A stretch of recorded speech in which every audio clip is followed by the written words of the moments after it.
ನನಗಿರ್ತಕ್ಕಂಥ ಕಾಳಜಿ ಏನಂತಂದ್ರೆ,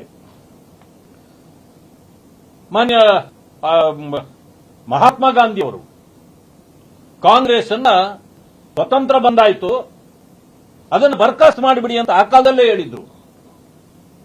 ಆದ್ರೆ ಕಾಂಗ್ರೆಸ್ನವರು ಅದನ್ನು ಮುಂದುವರಿಸ್ತಾನೆ ಬಂದ್ಬಿಟ್ರು, ಮಾಡ್ಲಿಲ್ಲ. ಮಹಾತ್ಮ ಗಾಂಧಿಯವರ ಮಾತು ಕೇಳಿರಲಿಲ್ಲ, ಯಾರೂ ಕೇಳಲಿಲ್ಲ, ಇಲ್ಲಿವರೆಗೂ ನಡೆಸಿದ್ರು. ನನಗೀಗ ಅನಿಸ್ತಾ ಇದೆ, ಕಾಂಗ್ರೆಸ್ ಅನ್ನ ಮುಚ್ಚಲಿಕ್ಕೆ ಬಾಗಿಲಾಕ್ಸಲಿಕ್ಕೆ ಖರ್ಗೆ ಅವರನ್ನ ಎಐಸಿಸಿ ಅಧ್ಯಕ್ಷರನ್ನು ಮಾಡಿ ನೀವು ಅವರ ಕೈಯಲ್ಲಿ ಬಾಗಿಲಾಕ್ಸಿ ಕೆಟ್ಟ ಹೆಸರು ದಲಿತ ಸಮಾಜಕ್ಕೆ ತರ್ತಾರ ಏನೋ ಅನ್ನೋ ನನಗೆ ಆತಂಕ ಇದೆ. ಆ ಆತಂಕದಿಂದ ನಾವು ಪಾರಾಗಬೇಕಂದ್ರೆ ಬಹುಶಃ ಖರ್ಗೆ ಅವರ ಕೈಯಲ್ಲಿ ಬಾಗಿಲಾಕ್ಸಂತ ಕೆಲಸ ಮಾಡಬೇಡಿ.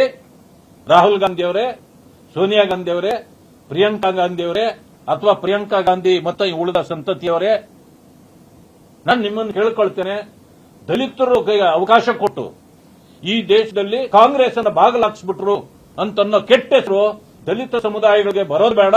ಅದರಿಂದ ದಯವಿಟ್ಟು ಅವರನ್ನ ಆ ಸ್ಥಾನದಿಂದ ಮುಕ್ತಗೊಳಿಸ್ಬಿಡಿ ಅಂತ ಹೇಳಿ ನಾನು ಅವರಲ್ಲೂ ಕೂಡ ಮನವಿ ಮಾಡ್ತೇನೆ.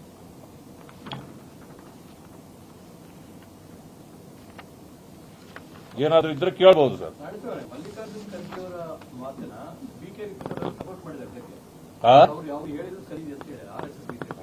ಈಗ ಅವ್ರು ಹೇಳಿರೋದು ಸರಿ ಇದೆ ಅಂತ ಇವ್ರು ಹೇಳಿದ್ರೆ ಅವ್ರ ಆಗಲಕಾಯಿಗೆ ಇವರು ಬೇನುಕಾಯಿ ಸಾಕ್ಷಿ ಅಷ್ಟೇ, ಅದರಲ್ಲಿ ಏನು ಅನುಮಾನವೇ ಬೇಡ. ಯಾಕೆಂತಂದ್ರೆ ಹಾಗಿದ್ರೆ ಹರಿಪ್ರಸಾದ್ ಅವರು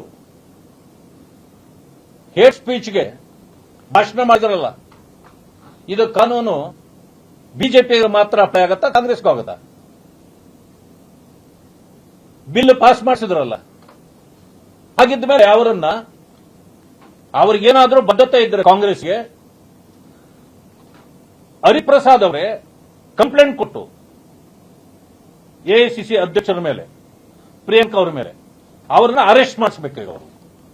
ಇಲ್ಲ ಅಂತಂದ್ರೆ ಆ ಎರಡು ವಿಷಕಾರಿ ಹಾವುಗಳು ಅಂತ ಹೇಳಿದ್ವಲ್ಲ, ಅದ್ರ ಜೊತೆ ಮೂರನೇದಾಗತ್ತೆ ಅಷ್ಟೇ. ಕ್ಷಣ ಕ್ಷಣದ ಸುದ್ದಿಗಳಿಗಾಗಿ ಫ್ರೀಡಂ ಟಿವಿ ಸಬ್ಸ್ಕ್ರೈಬ್ ಮಾಡಿ, ಲೈಕ್ ಮಾಡಿ ಹಾಗೂ ಫಾಲೋ ಮಾಡಿ. ಹೊಸ ಸುದ್ದಿಗಳ ನೋಟಿಫಿಕೇಶನ್ಗಾಗಿ ಬೆಲ್ ಐಕಾನ್ ಮೇಲೆ ಕ್ಲಿಕ್ ಮಾಡಿ.